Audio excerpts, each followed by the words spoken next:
Before we start, I'd like Abdul Bari to do some Quran.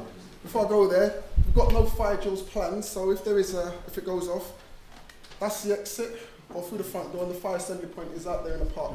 Hopefully there'll be no fire today, so that'll be right. Abdul Bari, if you can. أعوذ بالله من الشيطان الرجيم بسم الله الرحمن الرحيم ألف لام ميم ذلك الكتاب لا ريب فيه هدى للمتقين الذين يؤمنون بالغيب ويقيمون الصلاة ومما رزقناهم ينفقون والذين يؤمنون بما أنزل إليك وما أنزل من قبلك وبالآخرة هم يوقنون أولئك على هدى من ربهم وأولئك هم المفلحون صدق الله مولانا العظيم. Okay, welcome and thank you all for coming to the 40th anniversary fundraising launch. I've got you here for the. Can we get the? I don't know. He just left. He just left. Can't get the props right. Okay. Oh yeah, thank you for coming. Welcome to the 40th anniversary launch. Why are we here? It's about taking the mosque to the next stage. Collectively as a community, it's time for us now to push the mosque forward. So today you're going to be greeted by Hajj Umar, who's going to lead the presentation, followed by Hajj Idris, who'll give you a short presentation on how the mosque, how we got here, give the history of the mosque. I'm hoping from this everyone will have a feel for what we're trying to do, buy into the launch, and help us in raising the funds to achieve what we're trying to achieve. You're also going to meet the people. The mosque is involved in various projects. It's supported by certain projects, and it supports projects. So you're going to meet the people that run those projects, some of the people that is, and they'll tell you about the things they're doing. Okay, and then followed by we'll have some questions towards the end of it. And if anyone wants to, we want everyone to get involved. So before I hand you over to Hajj Amal, I'd like Hajj Idris to come up here. Yeah. And tell I'll them. bring a chair. Do you need a chair? Yeah, I need a chair. Okay. I will sit. If you don't mind. Okay. Actually, what I want to do is to not just talk about the beginning of the mosque, but also about really the beginning of the Muslim community in Norwich and Islam arriving in Norwich. So, which basically, there was very few Muslims here. Mainly they were students either at the city college or at the university. So when we arrived as a community in North Norfolk, because I'm sure you're all aware of the fact that Sheikh Abdul Qadir's community in Bristol Gardens made a collective decision to leave the city and to go and try and establish a village, and that led to getting a property in North Norfolk, which was got in the late autumn of 1976. So everybody had left London in the late summer, which is Ramadan at that time, was kind of autumn time, and people had gone to stay in Hajj Abdulaziz and Rabia's house in Suffolk, and then there was a whole story about how they got the property in North Norfolk.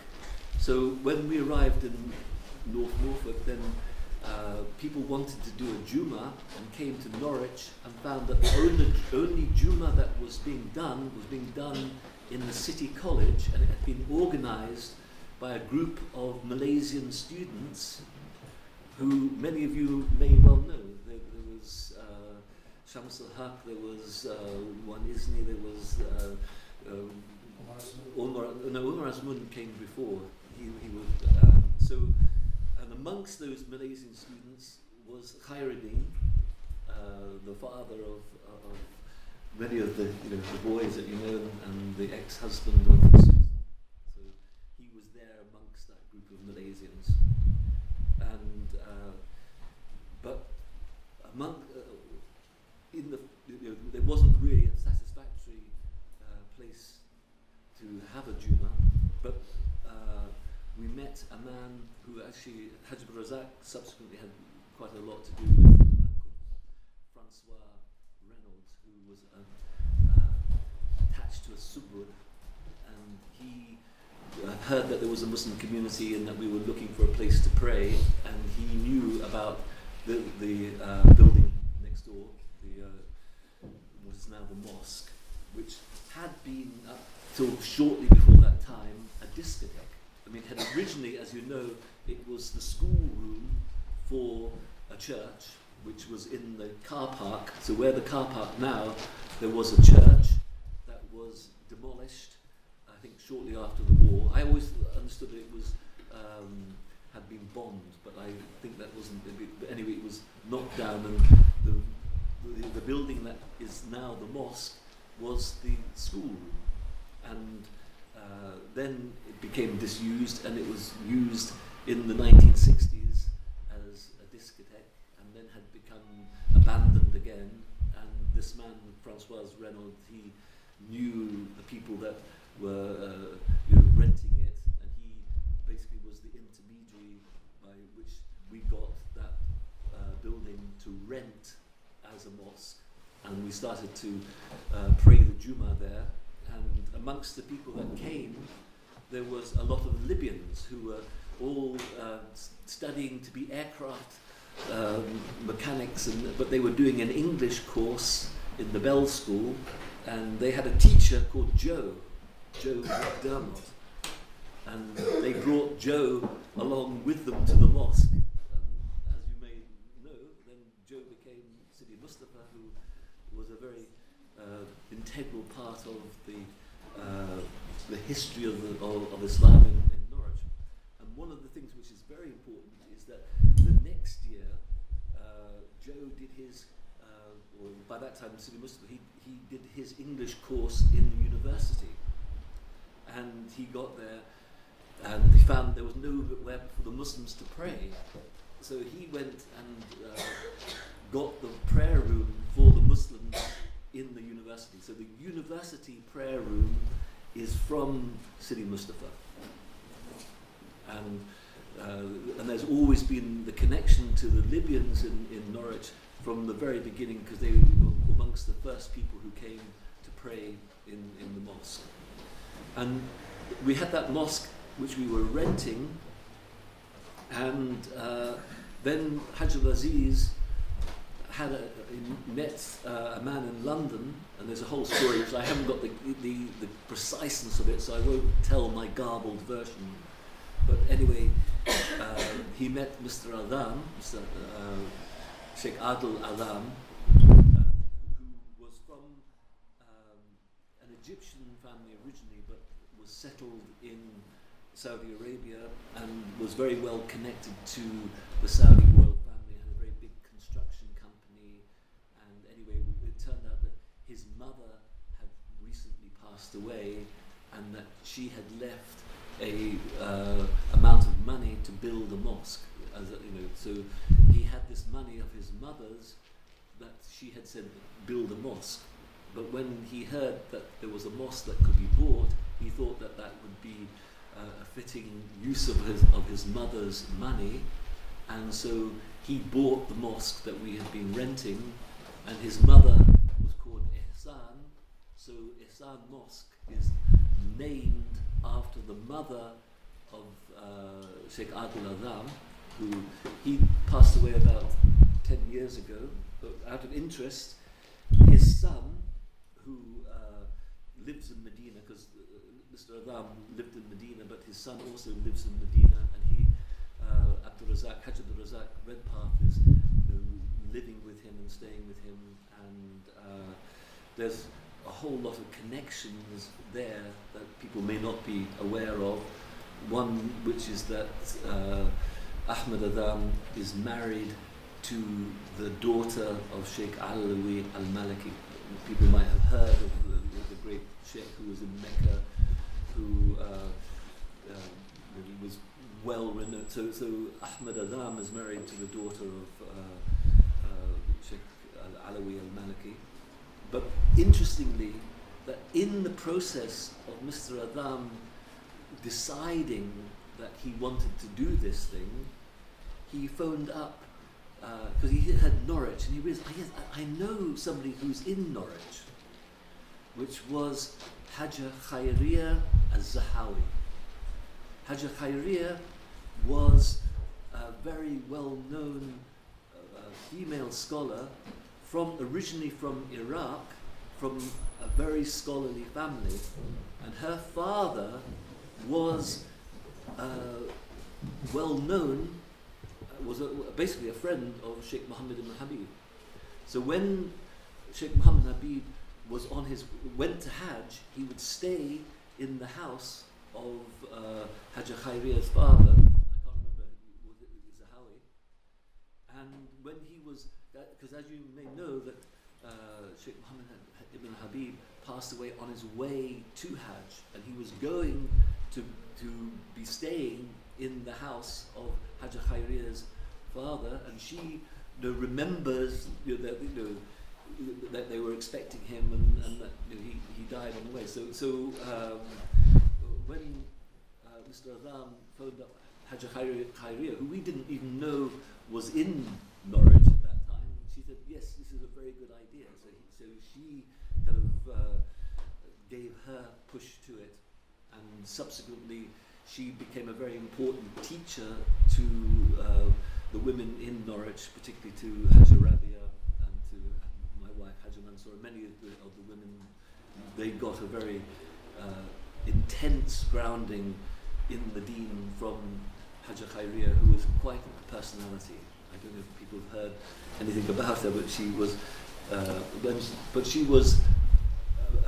great alima. She really knew her things. So that was, I think, we started to rent the building, I think probably in the summer of 1977, and I think it was bought in the autumn. And at that time, then there was because mainly the community was still in North Norfolk, in Wood Dorling Hall, and we organised a conference, which was the first Sufi conference of Europe, the European Sufi conference, and to it came one of the great fuqara of Sheikh Mohammed ibn Habib, Sifidul al-Hawari, but also a great Sufi from the Comoro Islands called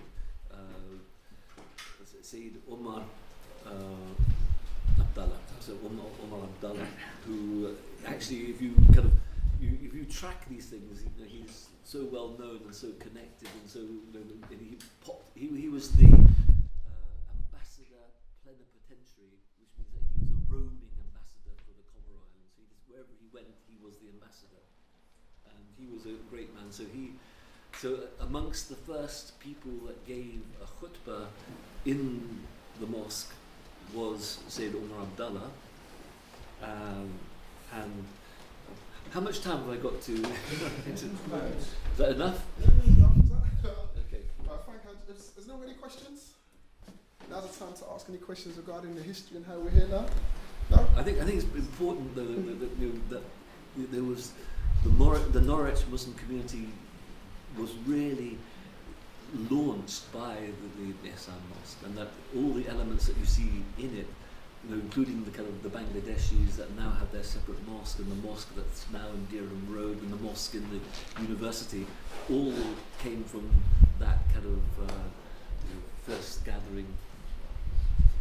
Maybe it's time to pull people back in together again.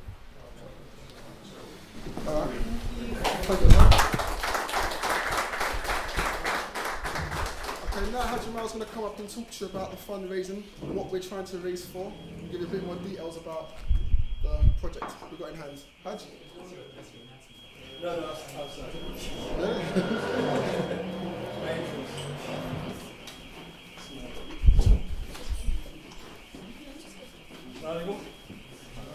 I'm just going to really talk through this fundraising document we've got here, so that people just to make people familiar with what we've got here and what we're trying to raise funds for. It starts by really setting the groundwork of when we say who we support. And we've got here Muslims in the UK, new Muslims, the British public, Muslim youth, non-Muslim youth, and the worldwide Muslim Ummah, which I'll explain. I'll read what we've got here to sort of explain that.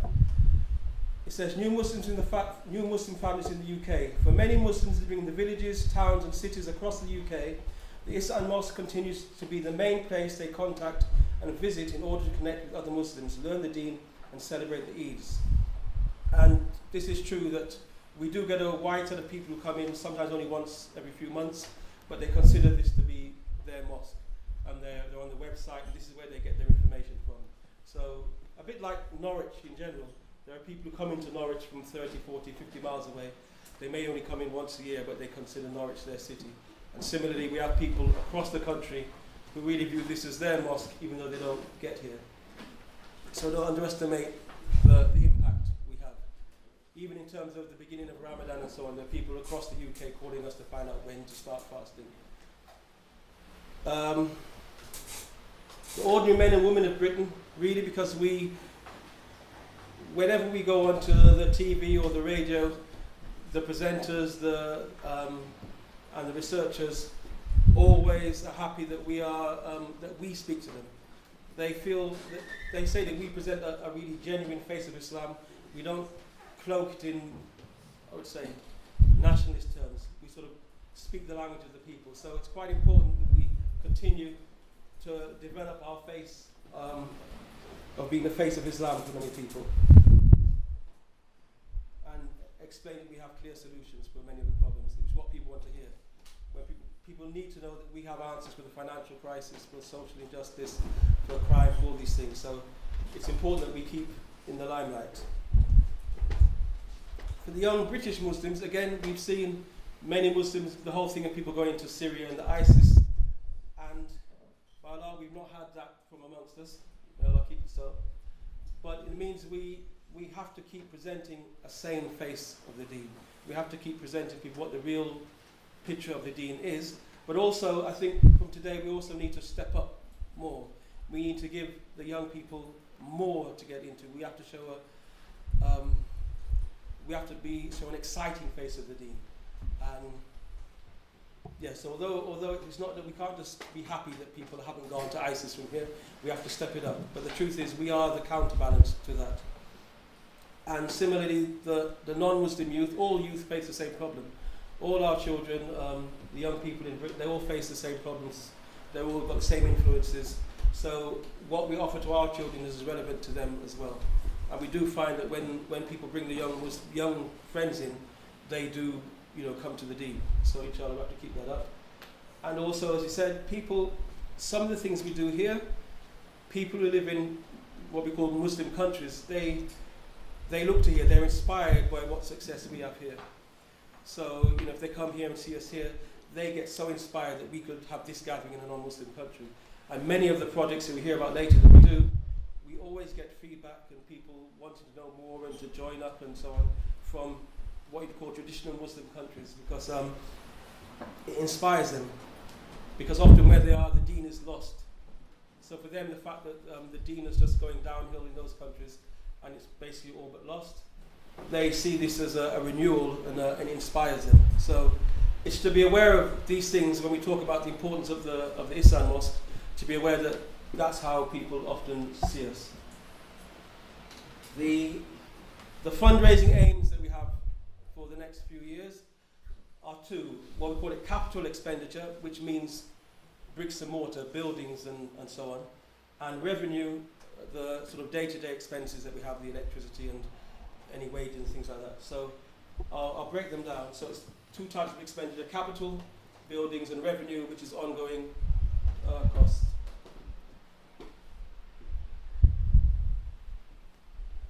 The capital expenditure we want to develop, the three main things are the building redevelopment, which I'll detail a bit more in a moment, solar paneling for the roof, and what we call a waqf, an income generation, and I'll explain them all a bit briefly. shortly.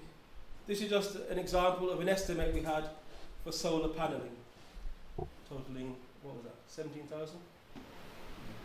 19,000. think Hajj Rahman and Amir Jamal have been involved in that more himself and Hajj Rashid than me. The whole point of the solar paneling is that we would not just become green, as it were, a green mosque, but it would actually produce revenue. We'd have solar panelings on the roof of the mosque. It would produce all our own electricity, and you get money back. So it would also generate income. So that would be the plan, to have solar paneling, and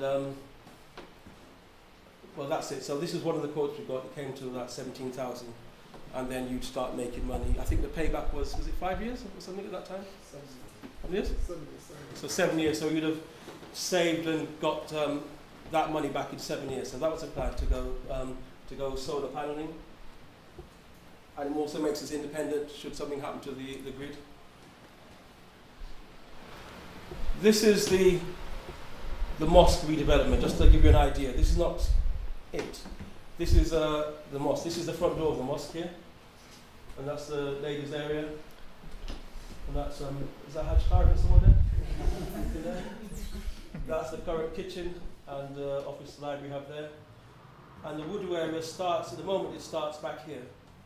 So this was the first plan we sent in. You always send in plans to the council planning application. You're sending something to get the ball rolling.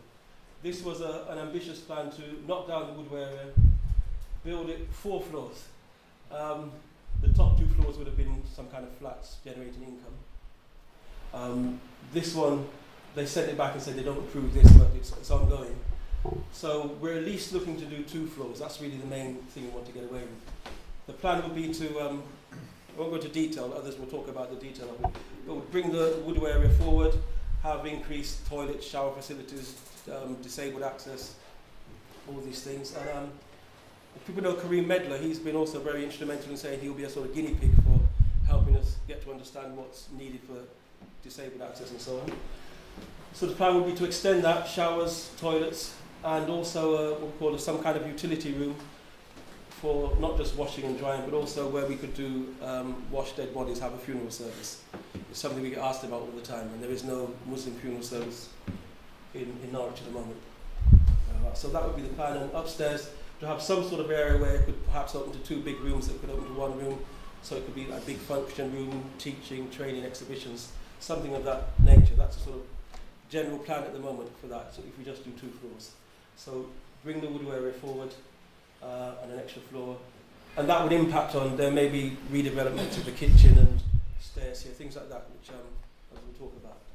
So I think this is how people are collecting ideas to make sure we get it right and include everything that should be included.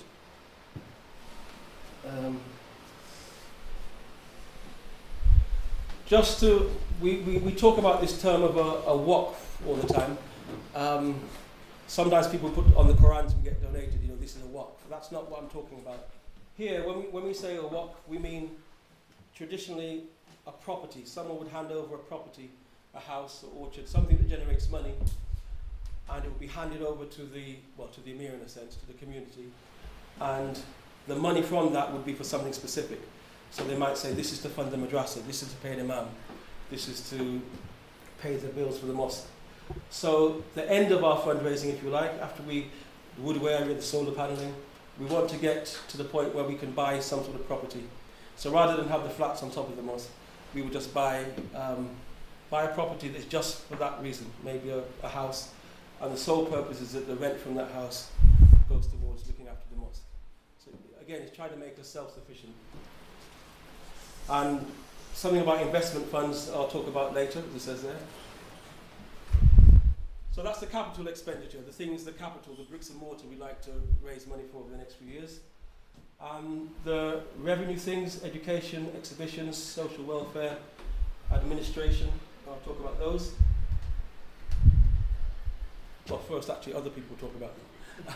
Well, we're going to talk about education, and I'm going to ask these 3 people in reverse order, so Asya, you're first, just to come up and just say a few words about the projects they've been involved with. So Ihsan Kindergarten's been around the world, Wazani Academy, and Muslim faculty. So I'll ask Asya to come up, and then she can hand over to Hadith Fatima, who will then hand over to Hadith Rahman. So, thank you.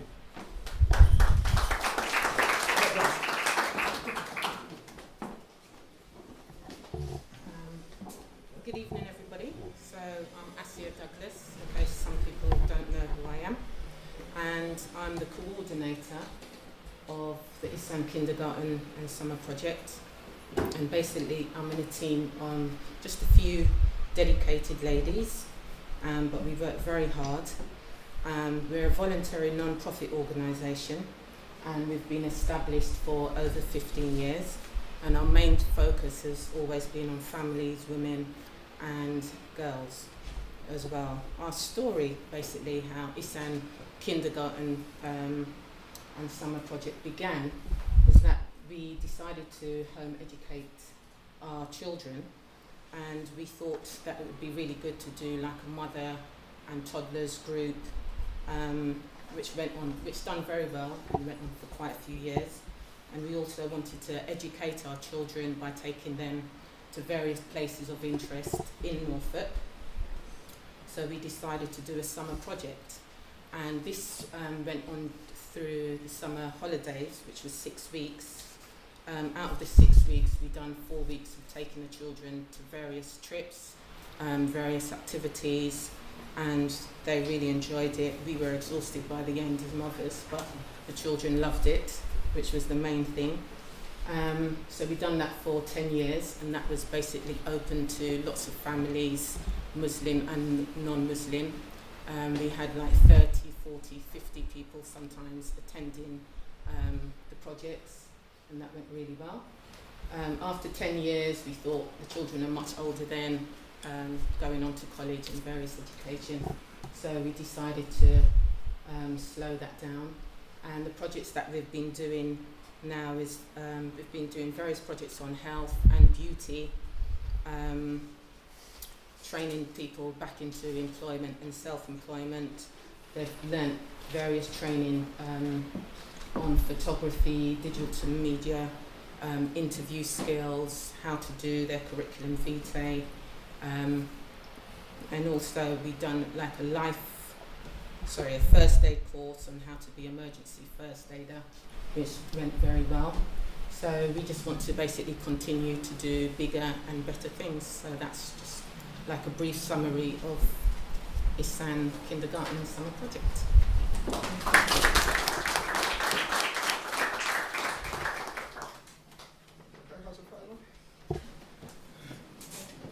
Thank you, Asya.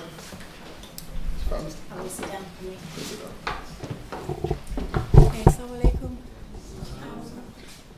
Most of you know what our project is, but I'll just give you a brief run through of how it started. The idea came maybe more than 10 years ago on the death of my late husband, Maulana Wazir, who was a Hafid and Maghribi scholar. He died in a plane crash in 2001, and the reparation that was given for his death was used to buy a property in Morocco. With the desire to have an educational experience for our daughters. And first it was very selfish, it was my own daughter, and I thought, well, we need to open it up a bit. Let's offer it to all of our daughters. It's not an institution, it's become an educational journey for young women, and as the years have gone on, even older women. The foundation of this project is the Quran, and it's accompanied by obviously Arabic, Muslim studies. We've gone on to do things like hijama, calligraphy, music, which takes place in Morocco. So the students, the young women, are 6 months in Morocco and then 2.5 months here, when we work in coordination with MFAS, with Hajj Uthman, Hajj Abdul Samad, and also other women have come forward to offer their services. So this year we were lucky enough for them to have an introduction in traditional Chinese medicine. They also did womb therapy, learned how to take care of their bodies and come in touch with themselves, and various other things. So it's a journey for these young women, and the most important thing about it is them living together, serving each other, serving the wider community in Morocco, and just learn how to be in the world. And it's a time when they take time out. There's no phones or any digital equipment apart from the weekends. So what we found is that in this time they start to develop creative skills, they start to read to each other, they start to become awake really to their surroundings. We had an extraordinary story there, which is very short. I'll tell you. The girls always complain that Morocco's so dirty and the government should do something and all this kind of thing. And there was a very old man who would sweep the streets just around the mosque, and some of the girls noticed he wasn't there, and his family said that he had died. So they took it upon themselves to start sweeping the streets. And within 2 weeks, there were people knocking on the door asking for brooms, sending their children, and the whole area around the mosque, and this has become this really clean place. Everybody loves to come and play. So in that, they've got this interaction, and it's been a waking up for the Muslims there. And also that the mosque, the madrasa in Morocco is open all year round, so it serves all the children there. So even though I'm here, it's still open, and that still has to be funded, and it serves all the women of the community there. So they learn Quran and they learn to read and write, and various activities take place there. It's an evolving thing, and these foundations are the same, but every year it adjusts to who we have in front of us.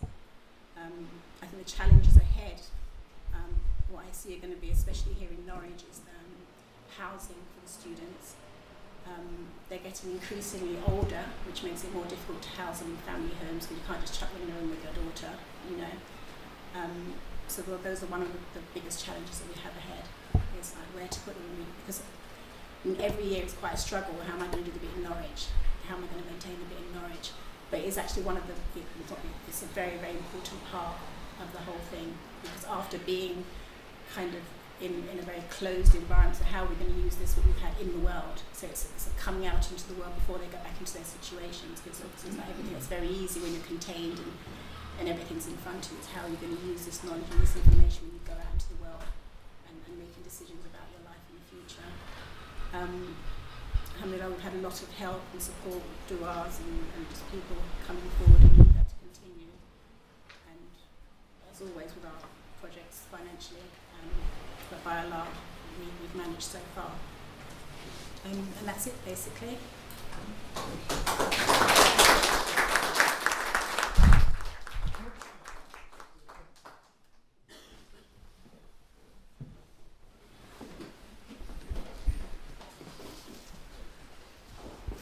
Everyone, make yourselves comfortable. I'll be a couple of hours here. A little bit closer.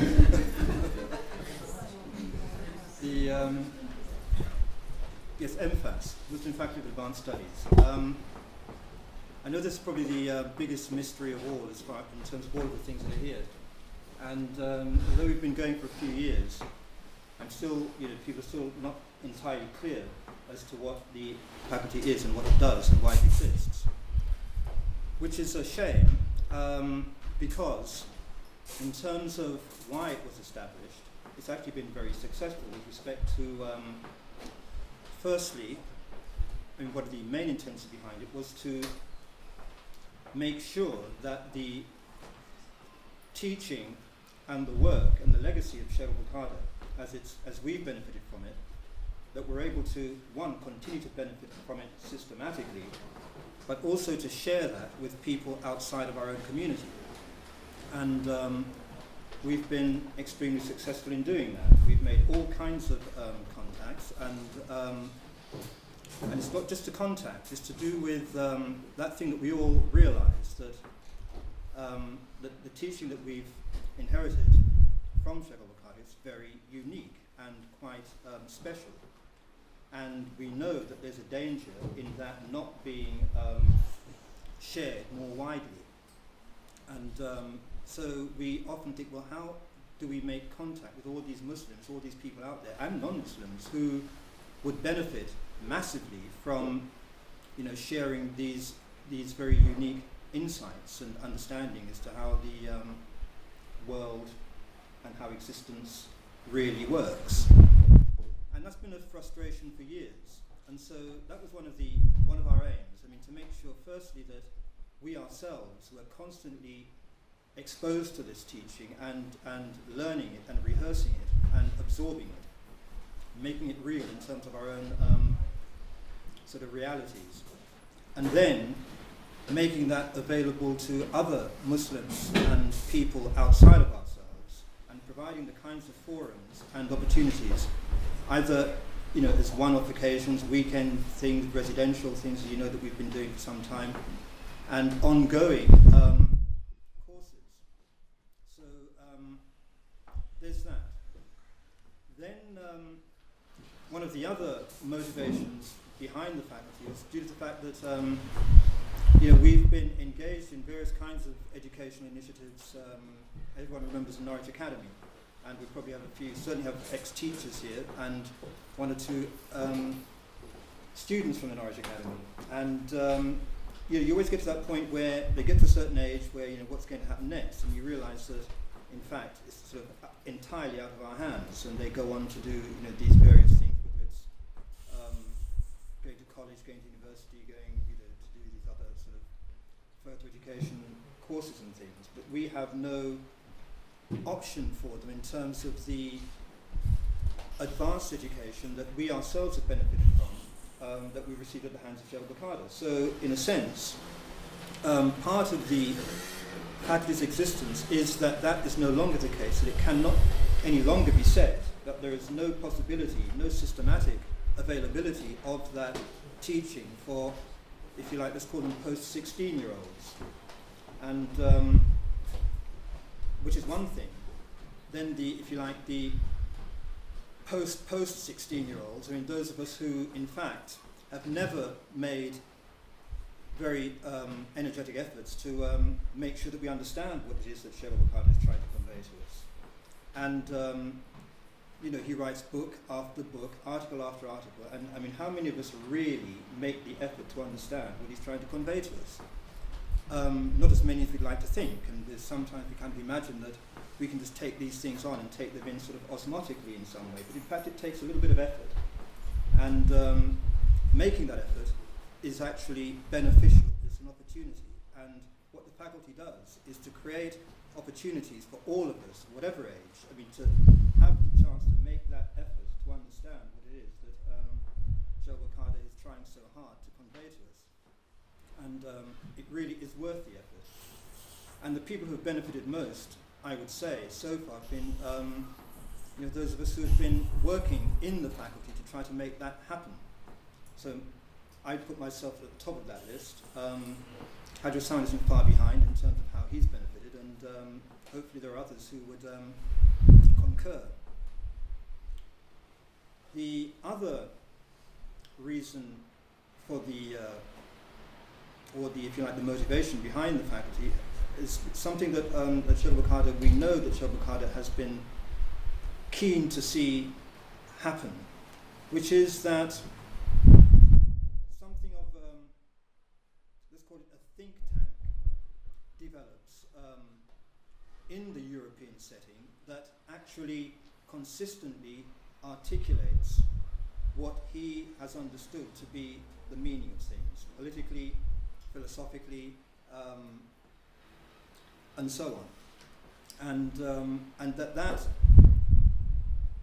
activity has some impact and bearing on the kinds of policies that sort of shape the kind of world that we're living in at the moment. And it's messy.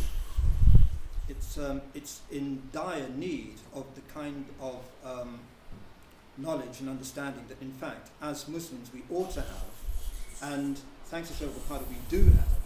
But the thing is, how do we make that available to the wider setting? And so that's something which a kind of target that the faculty we do set ourselves. We are keen to sort of engage with other organisations out there, Muslim or otherwise, and what we've found over the years is that that's just basically impossible to do without a vehicle for doing it. And the faculty is formed in such a way as to make it very easy to engage with us in a way that doesn't seem to require anything other than a willingness to know what it is that we're trying to share. So there's no demand that anyone becomes a murid of Sheikh Al-Bukhari. There's no demand that anyone has to come and live in Norwich amongst us. There's no demand that anyone has to change their madhab or alter their their own sort of sense of what they think they're doing in the world. But in fact, our hope is that by exposure to us, that is what happens anyway, and that's been our experience. The other thing, which was I found was in terms of my motivation that something like the faculty should emerge in Norwich, is to do with something which historically we've constantly been accused of, which is actually being sort of very inward-looking and unwilling to sort of go out beyond the walls and the city of Norwich in order to call people to what it is that Shekhar Bukhari has called us. And after many, many years of this constant sort of nagging, I mean, these people in Norwich, they always stick to themselves. They sit there with all of this, rich teaching, and they've got all these great people there doing all this stuff, but they're just keeping it to themselves. Well, enough's enough. I mean, that's not fair, and it's not true. And the proof of it is, I mean, the faculty goes out a great deal, and we meet a lot of people, and a lot of people benefit by that, by those meetings and from those efforts. So, that's an important thing. So is that very enough time now? just getting warmed up.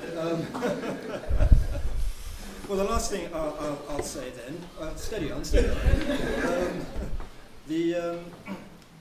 Is what I was saying with the post-16-year-old focus. And some of you will be aware that we've launched something called the MFAS Baccalaureate, which we're very proud of, and think that it will actually really transform what we're doing for us, and also for those who could those other. It's a way again of engaging with other Muslims and other communities, because it is very concrete, it's very clear what it is, and it's actually quite unique. Now that takes place here, next door, 2 evenings a week, and it works very much like like your traditional evening classes, for those of us who remember those. And it's a bit of effort, because it's twice a week, and not less than sort of 3-hour sort of chunks. So it takes commitment and effort, but we hope that as people change their rhythms and patterns and begin to sort of commit themselves, it's not as scary as it might seem in terms of the time commitment. But in terms of content, it's actually really if when I'd come to Norwich there was something like that going on, I'd have been eating it for breakfast, lunch, tea, dinner, and the following breakfast, non-stop. It really is a unique and rich diet. And if you were to go through it, there's no way that anyone could accuse anyone of not being familiar with what it is that Shekhar Bukhari has been trying to convey to us for decades. And as I say, I'm encouraging you all here now, those of you who claim not to know anything about it, who claim to be not good readers or not academic, you don't have to be academic, you just have to be prepared to come and to participate. We try to make it as interactive as possible. Conversation and that kind of interactive element is actually very key, because it's the opportunity to discuss things which really enables one to absorb what it is that is being conveyed. It's not so much the reading and the writing, although there's no getting away with that. So, I encourage, all of you, to sort of come and have a look in on a Monday evening or a Thursday evening. Should I go on? Or should It's okay. Yeah, okay, you sure? Okay, thank you.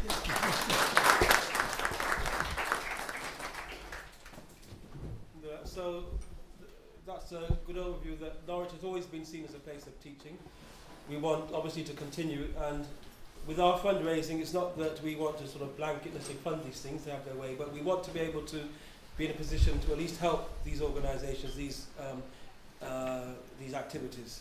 So that's part of our fundraising. We need to be able to support the work that these people are doing until it continues.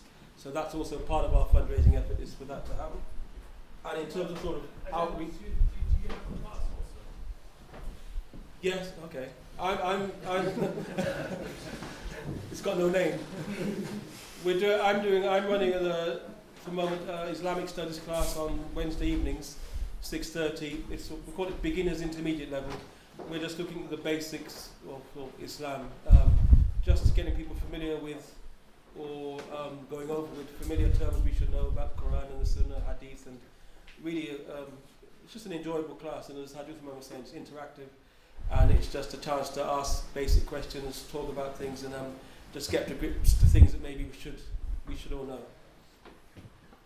So everyone's invited, 6:30, Wednesdays, room 1 upstairs. So, also on that note, going out exhibitions and dawah, in terms of, we mentioned the educational activities being dawah, and we have had, not recently, but we have had exhibitions here, whether it's the Islamic Awareness Week, the, what was the one we had in the forum, the Andalusian Fair, and we've had different exhibitions, New Bedouins, in the forum and different places at times. Always gets a good crowd, always gets good coverage. It's good for us, and we'd like to do more of that. So we need to develop the materials and make it part of our business to go out and talk about the Deen and showcase the Deen.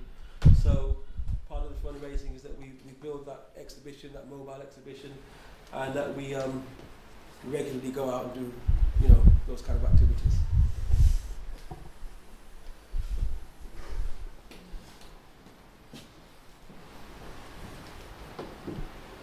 Under the revenue, we say the sort of ongoing expenditure. There are lots of things that the mosque, or you get called on to spend money on from the mosque that people don't necessarily see.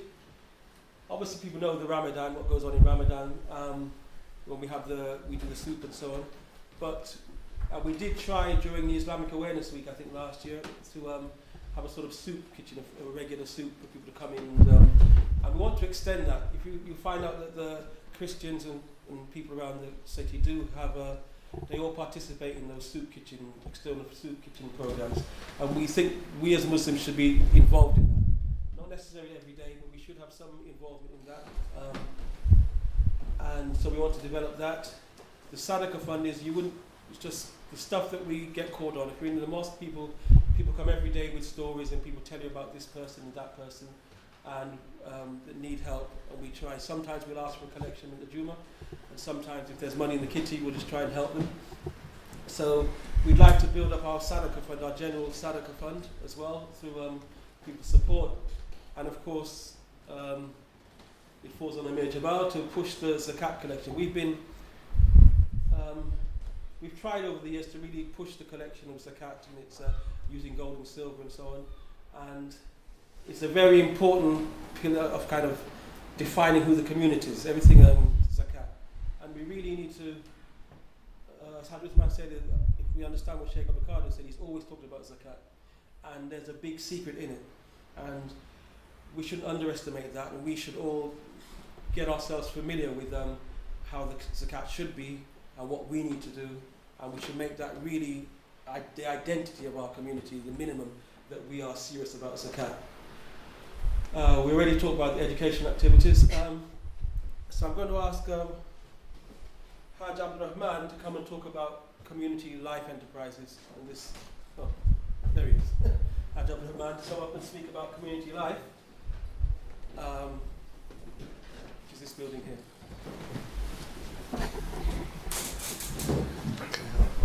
Time. My group quickly approaching, so I'll be very quick. Just for those that don't know, in managing this building, this facility, we look to the future in terms of what would the community want to have in place. Not 2 years, not 3 years, but a generation ahead of where we are now. And so one of the things that we established was as you can see from the name, of Community Life Enterprises. That might mean different things to different people, but they're all correct, generally.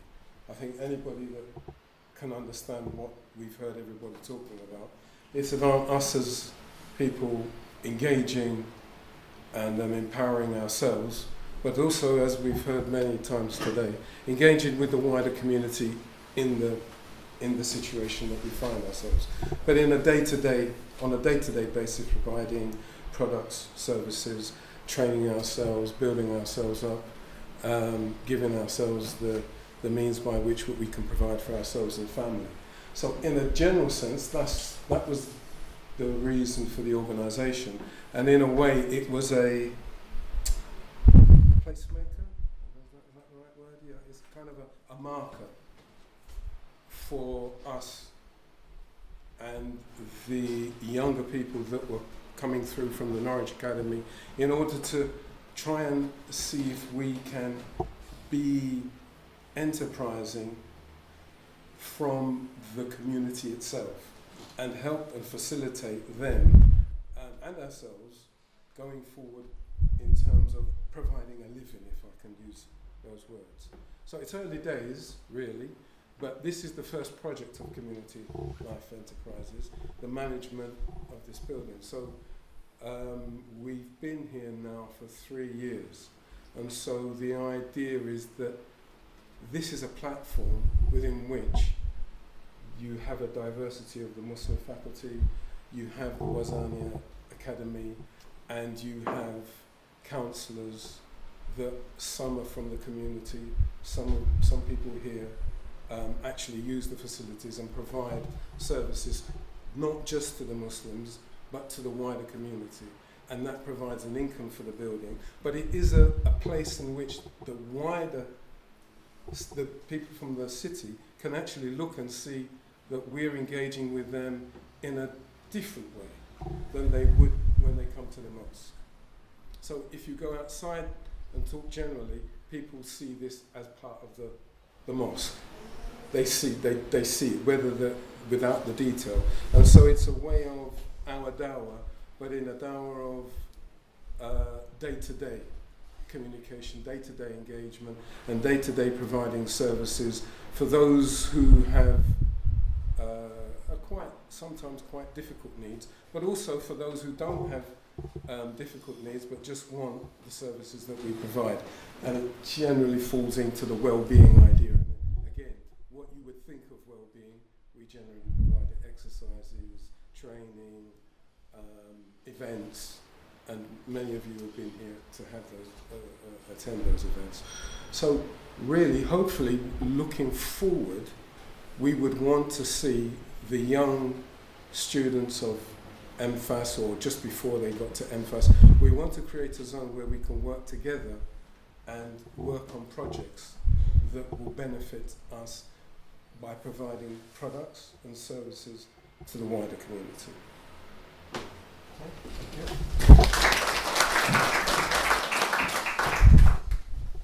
think we've got a few minutes or two to... Yeah.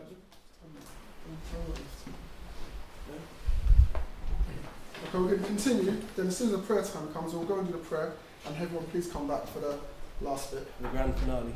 Yeah, the grand finale. So continue then. Once we're here, then we'll run next door and then run back. That's no good, is it? That's a picture of the 2 silver dirhams we've done. Just to talk about Open Trade Network. Again, we talked about education, zakat being things that people know us for. And the other thing, the big thing is we talk a lot about what Allah says to abandon riba and establish trade. And the Open Trade Network is just the framework we've used to do a lot of that. People who know we've minted coins, the gold dinar, we minted our own silver dirhams. And just to talk a little bit about that, the reason for the gold dinar is 2 things. The gold dinar and silver dirham are 3 things. The first one is that to establish zakat, that really zakat should be in gold and silver. It's a jump. We're doing paper, so to try and do it as well as we can, as properly as we can, we try and do it in gold and silver. Not always possible. But of course, to make that real, people need to have places where they can spend them. We exchange them, but that's not what we want to do. We want people to be able to spend them. So the other side is establishing halal trade, and we want to get people to use the silver dirham in particular as currency. You have all these other currencies that people use, not the official ones like the euro and the dollar, but there are all these other alternative currencies like the Stroud pound, the Brixton pound, other places, and they're paper, and people accept them. So what we found is that people really have no problem in accepting the dirham as currency, but we need to educate ourselves and to educate others to accept it as a currency. And again, in this time, it's a big dawah that we are leading the way in halal currency or currency that's away from the banks.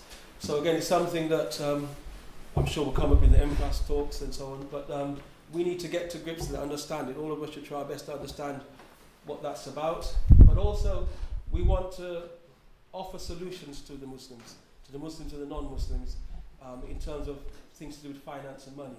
So we want to be able to set up a way that Muslims can save in gold and silver. It's one of the things we're trying to do. We've not moved very far, but on the house buying, that it's not just compulsory, but people want to buy the houses and they want to avoid the mortgages. So there are solutions, and we want to get into that where we are also offering that service where people can buy their houses without these normal mortgages. And we also want to establish the arbitration services where started to happen amongst us when Muslims have business disputes, that they ask someone amongst the community, emir or the emir, to appoint someone to arbitrate between them. And you can also make these decisions legally binding. And we want to do that and roll that out amongst the Muslims. So it's a way of encouraging people to have fair contracts. And also, we need to facilitate, as part of what Community Life was talking about, Muslims have money. A lot of Muslims are sitting down on cash, and they want to invest, what they would say, in a halal way. And so we need to offer that. We want to put people with ideas and business ideas in touch with people with money and facilitate people having fair contracts. So these are all the things that we want to offer to the Muslims and to the non-Muslims. And that, if you like, the peak of that, it ends up what we call open markets. Physical market spaces that we control, where people can trade free of charge. And these are something we've talked to politicians about, and the Labour Party here, the Green Party here in Norwich, we've spoken to them. They all get it. We're saying we want a physical space, and if you make trade, people can buy and sell things without having to pay license fees and pay for space. It allows people to make money, allows people to get into business without the hardship that's going on now. So it's something that when you put the idea, people understand it. So we have to keep pushing that forward. We even have people, even the lady who was running for an MP, the Green Party, constantly sending me, what about this building, what about that building? So they get the idea, and they want us to get behind us with it. So we have to continue to really understand these things. We can't get it all now, but try and understand these things, and it's part of what we need to take forward. So all that is what we do with Open Trade Network, and everybody's welcome to get involved in any way.